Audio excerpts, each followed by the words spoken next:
The first thing I saw when I pulled into my neighborhood after 2 weeks away wasn't my little cedar cottage. It was a circle of expensive stone pavers where my driveway had been for almost 30 years.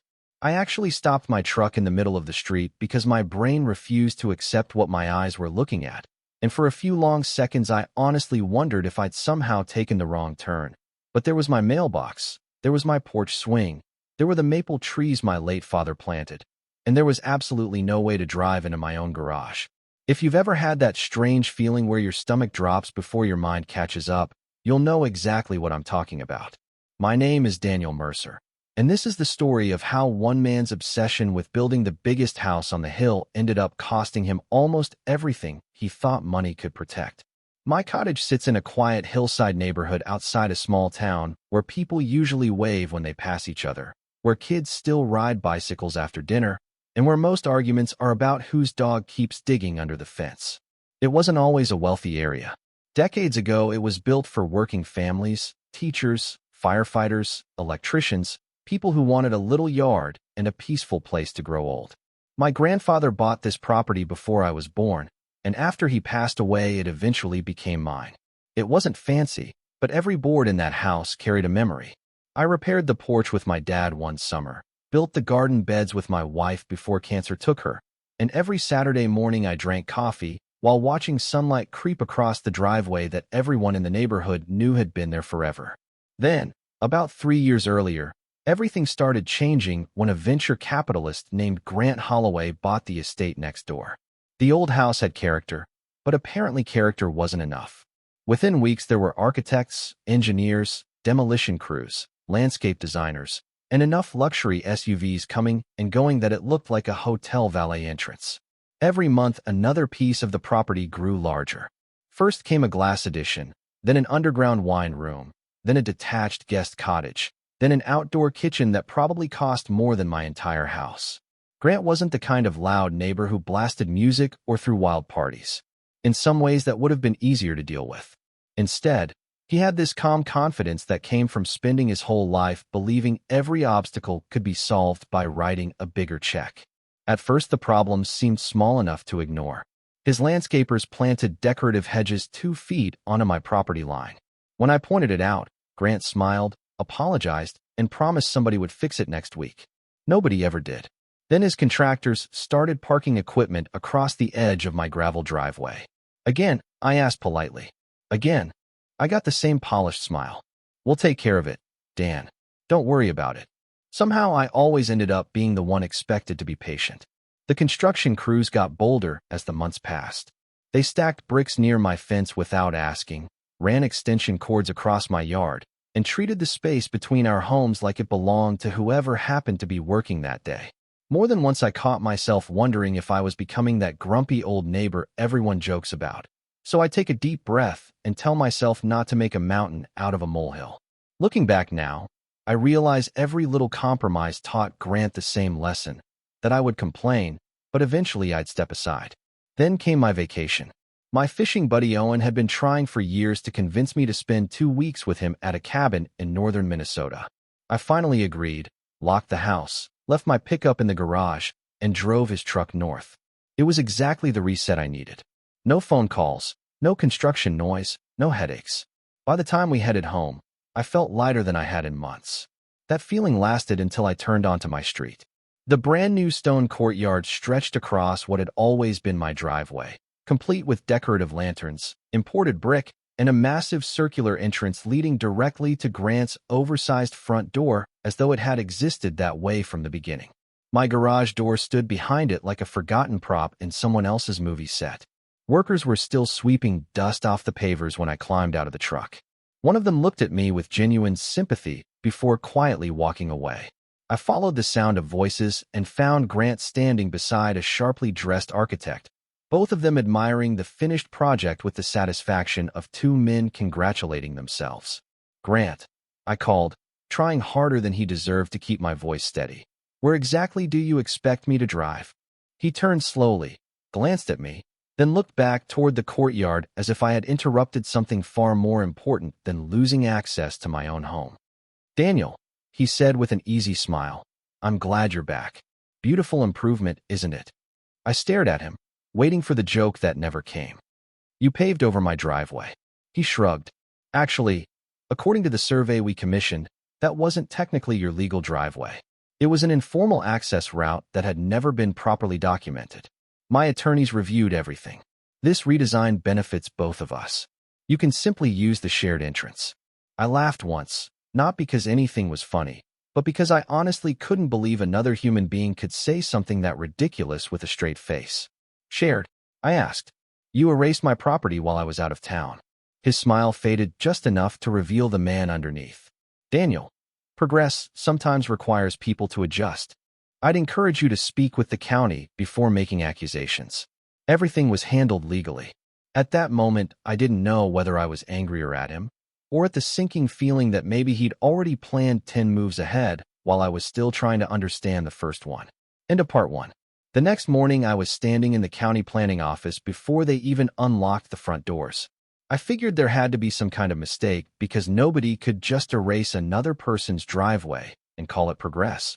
But after almost an hour of waiting, a tired-looking planning technician named Melissa invited me into her office, pulled up a stack of digital files, and sighed before I even finished explaining why I was there. "Mr. Mercer," she said carefully, "your neighbor's legal team submitted multiple surveys, title opinions, easement interpretations, and modification requests over the last several weeks. They're extensive." Extensive turned out to be an understatement. Grant had hired one of those boutique land consulting firms that specialized in finding tiny flaws in old property records. Somewhere buried in decades of paperwork, they discovered that my gravel driveway had never been separately described in a later revision of the subdivision documents. According to their argument, the route existed because everyone simply accepted it for generations, not because it had been individually recorded the way modern regulations would require. That technical gap became the foundation of everything Grant had done. Melissa wasn't taking his side, but she wasn't able to help me either. "We're reviewing everything," she explained, rubbing her temples. "Unfortunately, this kind of dispute takes time." "Time?" I asked. "I can't even get my truck into my garage." She looked genuinely embarrassed. "I know. That was the hardest part. Nobody at the county seemed corrupt. They were simply overwhelmed by hundreds of pages of legal paperwork designed to slow the system down until the damage became permanent." I drove home feeling smaller than I had in years. Well, I walked home, actually, after parking along the street because my own garage might as well have been on another continent. Every trip to the grocery store meant carrying bags across Grant's fancy courtyard while his security cameras watched from every angle. Every time I rolled the trash bin to the curb, I had to walk across stone that should never have existed. It wasn't just inconvenient. It was humiliating. A few neighbors quietly stopped by over the next couple of days. Mrs. Alvarez from across the street brought over homemade banana bread and whispered, "Everyone knows that's your driveway, Danny." Old Frank, who had lived there almost as long as my grandfather, shook his head and muttered, "Money's making that man forget this neighborhood existed before he showed up." They all sympathized, but sympathy doesn't move concrete. Then, 3 nights later, while searching my basement for an old plumbing receipt, I noticed several dusty filing boxes tucked behind a workbench. They had belonged to my grandfather, Harold Mercer. Most of them contained ordinary things: faded tax records, handwritten budgets, receipts from hardware stores that hadn't existed in decades. But one weathered metal box had his handwriting across the lid. Original development files. I almost ignored it. Instead, I carried it upstairs, made a pot of coffee, and started reading. Hours disappeared. Yellowed maps covered my dining table. Hand-drawn notes filled the margins.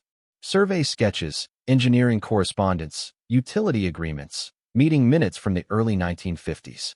Grandpa hadn't simply owned this property. He had been one of the contractors who helped build the original hillside community after returning from the Korean War. Suddenly, I wasn't just looking through family history. I was looking at the neighborhood before anyone else's lawyers had rewritten it. Around midnight, I unfolded a large linen-backed subdivision map that was so old it crackled when I touched it. There, running directly beside my cottage, was the route everyone called my driveway. Except it wasn't labeled private driveway. It was labeled secondary emergency access corridor. I blinked, leaned closer, and read it again. Then again. Attached to the map was a memorandum explaining that because the hillside roads were narrow, The city required a secondary access lane for emergency vehicles if the primary entrance became blocked by storms or landslides. The route crossed my property, but its purpose served the entire neighborhood. Nobody could legally obstruct it without city approval. My heartbeat picked up. That alone was enough to create serious problems for Grant. But I wasn't finished. Underneath the map sat another folder stamped Utility Infrastructure Easements. That's where everything changed. Decades before either of us owned those homes, the original developers granted permanent utility access beneath the exact section of land where Grant had built his new courtyard. Water mains, natural gas lines, electrical feeders, communications conduit, even an underground transformer vault shown on the engineering plans. Every utility company servicing our neighborhood possessed perpetual easement rights across that corridor. Permanent, irrevocable, superior to private landscaping. I actually laughed out loud sitting alone at my kitchen table. Not because I had won anything yet, but because I suddenly understood the one thing Grant's expensive consultants had overlooked. They had obsessed over ownership boundaries while completely ignoring infrastructure rights that existed independently of property lines. Those easements didn't disappear because somebody installed decorative stone. They remained enforceable forever. The following morning, I didn't call a lawyer. I didn't march next door. I didn't post angry messages online. Instead, I became patient, methodical. I spent the entire weekend documenting everything. I photographed every utility marker hidden along the edge of Grant's courtyard. Most people would have walked right past them without noticing, but once I knew what I was looking for, they were everywhere. Small brass survey caps, weathered concrete monuments, tiny metal identification plates half buried beneath fresh mulch. I matched each photograph with the original engineering drawings from my grandfather's files. Then I compared modern satellite images with the historical subdivision plans. Every single measurement lined up almost perfectly. Grant hadn't accidentally built near the easements. He had built directly on top of them. Monday morning started with my first phone call to the Regional Utility Authority. The representative listened politely until I mentioned permanent infrastructure easements and buried transformer access. Her tone changed immediately. She transferred me to an engineering supervisor who asked me to email copies of everything. 20 minutes later, he called back. "Mr. Mercer, where exactly did you say this construction occurred?" Next came the water district, then the natural gas provider, then the fire marshal's office. The fire marshal didn't even let me finish. "You said the emergency access route has been physically blocked." "Yes. We'll have an inspector there." By noon, I had spoken with 4 separate agencies, and unlike the county planning office, none of them sounded interested in waiting several weeks. They each had independent authority over their own easements and public safety responsibilities. Late that afternoon, my phone rang again. It was Melissa from the planning office. "Daniel, did you happen to submit additional historical documentation today?" "I did." She exhaled slowly. "Our director would like copies as well." Tuesday morning, I woke to the sound of diesel engines outside my bedroom window. I pulled back the curtains and nearly spilled my coffee. The street was filling with white utility trucks, city inspection vehicles, and county SUVs. Workers wearing reflective safety vests were unloading ground-penetrating radar equipment while engineers studied maps spread across truck hoods. Grant stormed out of his mansion wearing an expensive sweater that probably cost more than my monthly mortgage payment. "What's going on?" he demanded. Nobody answered him immediately. They were too busy placing orange cones across the entrance to his prized courtyard. Finally, an electrical engineer approached him. "Sir, we're conducting an emergency inspection involving protected utility infrastructure." Grant laughed. "There must be some misunderstanding. I have permits." The engineer nodded politely. "Perhaps. But permits issued without disclosure of permanent easements don't eliminate the easements." I watched from my porch as the confidence slowly drained from Grant's face for the very first time since he'd moved into the neighborhood. He reached for his phone, probably calling attorneys, while another crew marked bright lines across his beautiful imported stone. Then the fire marshal arrived, unfolded an old emergency response map almost identical to the one sitting on my dining room table, looked directly at the blocked access lane, and quietly said words I don't think Grant had ever expected to hear. "This route must be reopened immediately." In a part 2. Request part 3 when you're ready. The next 48 hours felt less like watching a neighborhood dispute and more like watching a perfectly choreographed demolition of someone's ego. Grant's attorneys arrived before lunch carrying thick leather briefcases and enough confidence to fill the entire street. But confidence has a funny way of disappearing when engineers, utility supervisors, fire officials, and city inspectors are all pointing at different sections of the same property for completely different legal reasons. One by one, they explained exactly what had happened. The decorative motor court covered critical electrical access. The retaining walls restricted emergency maintenance equipment. Part of the underground wine cellar extended into a protected water utility corridor. The guest cottage narrowed a required emergency lane beyond the minimum safety clearance. Every agency had its own violation, its own authority, and its own deadline. None of them cared how expensive the landscaping was or how beautiful the architecture looked in magazine photos. They cared about keeping infrastructure accessible and making sure emergency crews could reach homes when lives depended on it. I still remember standing on my porch when Grant finally walked over. For the first time since I'd known him, there wasn't a smile on his face. "Daniel," he said quietly, "there has to be a reasonable solution here." I looked at him for a long moment before answering. "You remember when your contractors planted those hedges on my property?" He nodded without speaking. I asked nicely. I paused. "Then they parked equipment in my driveway." Another nod. I asked nicely again. His shoulders sank because he already knew where this conversation was going. "Then you paved over the only way into my garage while I was out of town." The silence between us lasted several seconds before I finally said, "You never wanted a conversation, Grant. You wanted me to accept your decision." He looked down at the fresh stone beneath his shoes. I didn't think. I couldn't help smiling just a little. That's exactly the problem. Within a week, the official orders were signed. Heavy equipment rolled back onto his property, not to build this time, but to tear apart what had just been completed. The expensive imported pavers came out one pallet at a time. Decorative lighting disappeared. Sections of the courtyard were cut open so utility crews could inspect underground infrastructure that had been buried beneath thousands of dollars worth of stone. It turned out fixing everything cost far more than building it in the first place. His insurance company denied the claim after determining the violations resulted from construction that ignored recorded easement restrictions. The utility companies billed him for emergency inspections, restoration work, and infrastructure protection.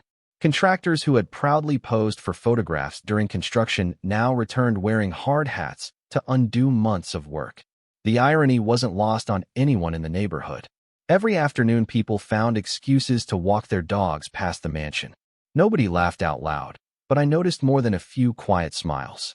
As for me, the city classified restoring my driveway as part of the Emergency Access Improvement Project. They removed the remaining construction debris, rebuilt the entrance with proper drainage, reinforced the base for emergency vehicle access, and paved it to standards far better than the old gravel lane I'd driven on for years. The first time I pulled my truck into my garage again, I shut off the engine and just sat there for a minute. It wasn't really about the driveway anymore. It was about knowing that my grandfather had been right all those years ago when he told me, "Land remembers everything, even when people don't."